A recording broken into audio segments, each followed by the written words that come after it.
arzu ölmez dirilir, hasret gönlümün gülüdür. Nesimiler bir dahidir, gönlümüzde siz varsınız, yerde gökte siz varsınız.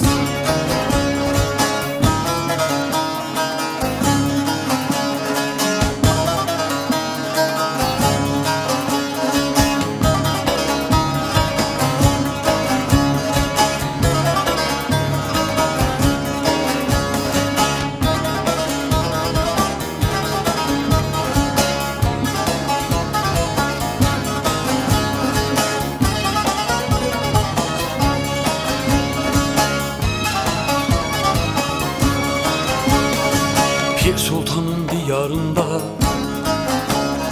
şehit düştüğünüz o yerde,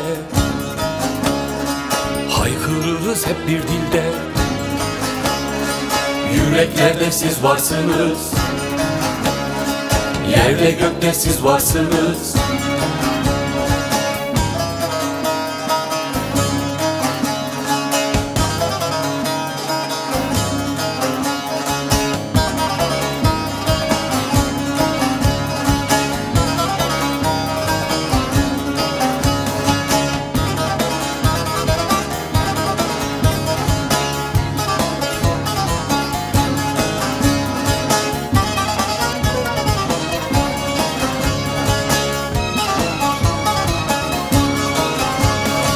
Emrah dertler başımızda, Mervan dölü ahımızda, yansınlar dergahımızda. Türkülerde siz varsınız, yerde gökte siz varsınız.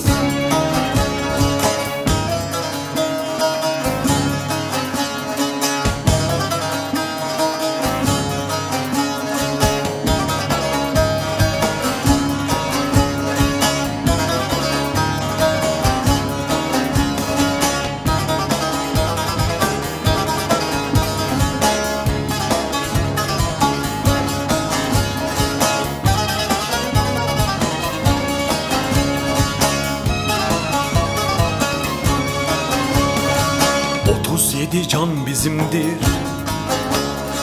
dertli öten sazımızdır. Ölenler hep canımızdır, şiirlerde siz varsınız, yerde gökte siz varsınız.